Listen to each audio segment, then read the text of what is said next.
Hello, I'm Jeanne. Welcome to Council Close-Ups. Today I'm with Joseph Hill.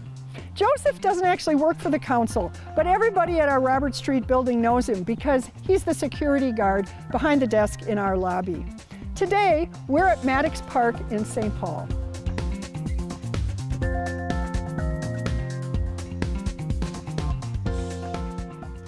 So why did you choose Maddox Park for our conversation today? Well, because this is where my daughter and son-in-law and 2 children are moving to this area, and they love the park. So I expect you think you might be spending some more time here. Oh, just a little time, yeah. Did you grow up in the Twin Cities? No, I'm from Chicago. Tell us what life was like for you growing up as a kid and a teenager. You know, I think back on it now and it was almost idyllic because I'm a baby boomer, so neighborhood full of kids, far south side of Chicago. And we were talking off camera, the friends that I had then I still have, and that was many decades ago. So what did your parents do for a living? Well, my father worked for the state of Illinois. My mother was a maid, which was interesting because as a kid growing up, I was always embarrassed about that. And I think back on it now, and I'm embarrassed to have been embarrassed. But they worked hard, and I went to parochial schools. I actually thought I wanted to be a priest. So I had a scholarship to Mariam Academy. I was going to be a Benedictine monk. But then I changed my mind, and I went to the public school where all my friends had gone, because I didn't go to school with most of my friends. Did that decision not to become a monk happen then, or was it still in your mind that you might do that? It was kind of a long process, but that was, that whole, I really liked religion and all of that, but I also love girls an awful lot. And so girls beat out the religious part of it. What sort of a career path did you take? At a young age, I watched the news if I was home, and my dad always watched the news and was always in the politics and the political world. And he said, watch this, and Walter Cronkite was my hero, but especially the correspondents, the guys out in the field. And, I saw them and I said, that's what I want to do. My neighborhood was typical Chicago big city neighborhood. As much as I loved my childhood, it was overwhelming.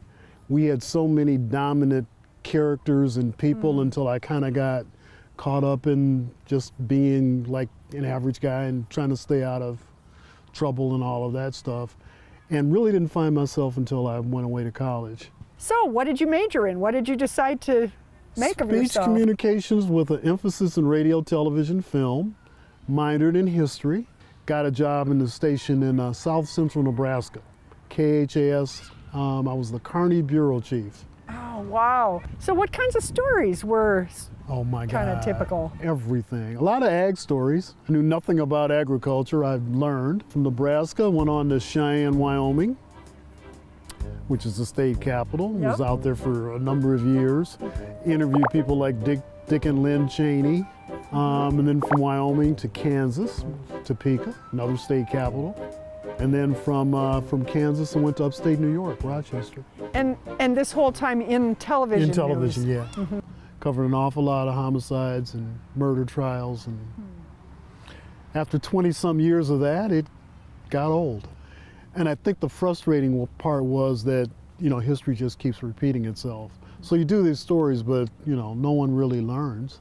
I understand you're working on some kind of a documentary. Tell us about that. It's a historical piece. I really like the fact that I can combine my major and minor, so I love history also. It's called Black Border Warriors, the Seminole Negro Indian Scouts. And it's about a group of half black, half Indian fighters based in Texas in the 1870s, 1880s. And they were a pretty amazing group.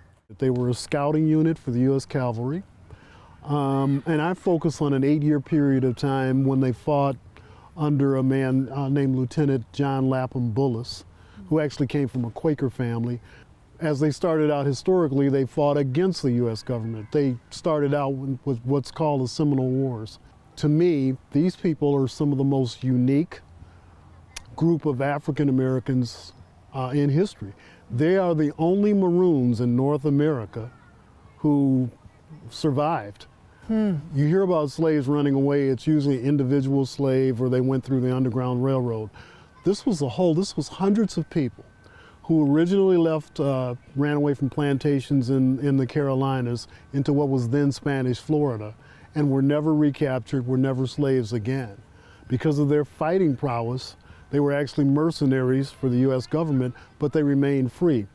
So when will this documentary be finished? It'll be finished in August, and in September we'll go and take it and let the descendants take a look at it.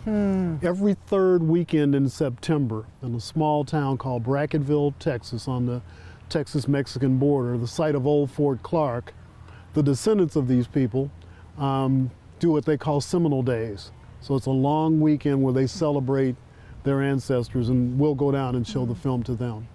Joseph, thanks so much for talking with us today. I've really enjoyed getting to know you better. And I'm looking forward to that documentary. How would somebody find out about it?